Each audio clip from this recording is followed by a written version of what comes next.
Hello everyone. We've had a number of requests for tips on reading charts and predicting stock prices in order to facilitate technical analysis. So I wanted to break it down to simple yet effective concepts in order for you to immediately benefit and incorporate this information into your daily trades.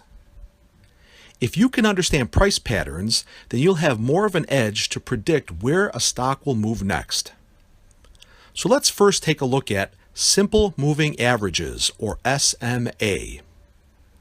It's literally the average of the last 10, 50, or 200 days worth of activity based on the closing price of the stock. You add up the closing prices, then divide by the number of days you want to consider. The 50-period SMA is the most common number considered because it's the most representative price indicator used to determine trends. Timeframes can also be based on much smaller intraday numbers like 15 or 30 minutes. However, if you're day trading, don't put a 5-minute chart with a 50 SMA because it'll make tracking price action much more difficult. 10 or 20 SMAs are more typical for day trading and short-term stock investments. Another thing to look at that's important about moving averages is that it helps to identify support and resistance on a stock chart. Take a look at this. In terms of determining support and resistance levels, we need to talk about trend lines. If the market is trending to the downside, you'll establish trend lines based on a series of declining peaks which are connected together forming support levels.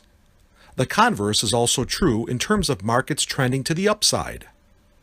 Resistance levels are formed as the price action starts to pull back toward the trend line or when price action slows down.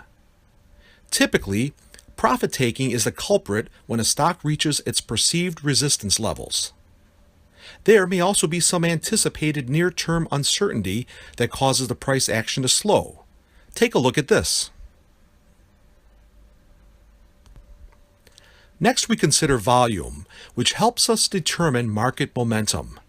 You might remember from the video about turning $800 into $8,000, where I don't encourage investments where there's less than 500,000 shares traded a day to be considered.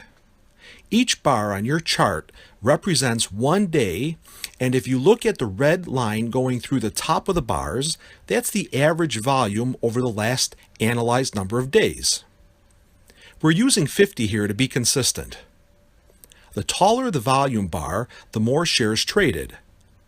As a matter of fact, if you see a ridiculous spike in trading, there was probably some type of catalyst that affected that day's trading. Take a look at this.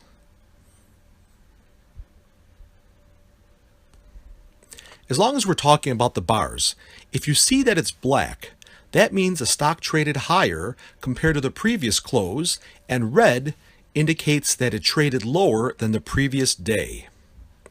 Okay, so now what? Well, now you know what you're looking at. How do we interpret this information?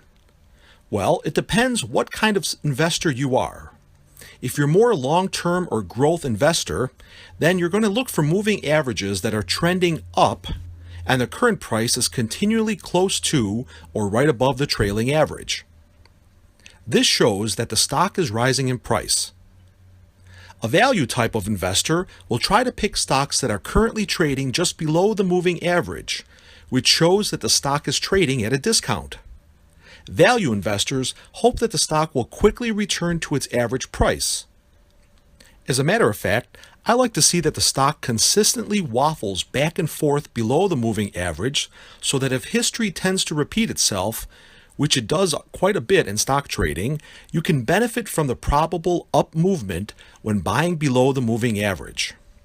Another wild card that can impact price movements are catalysts, like positive clinical results in a bio stock, concern for military action in the world that often drives up something like gold-influenced stocks. Or you might get a tweet from a particular person that can send an entire industry up or down for obvious reasons. So now you might be saying to yourself, okay, now what? Well, Now you know that if you invest in stocks that are all over the place in terms of their moving averages, you'll be significantly increasing your risk, which is fine as long as you understand this. But why not look at moving averages, and if the stock is moving in a logical fashion, at least you know you're making more of a calculated decision than rolling the dice like you would at your favorite casino. Next time, we're going to look at candlestick charts and some other strategies when analyzing technical data in the stock market. And if you enjoyed this video, please like it and subscribe.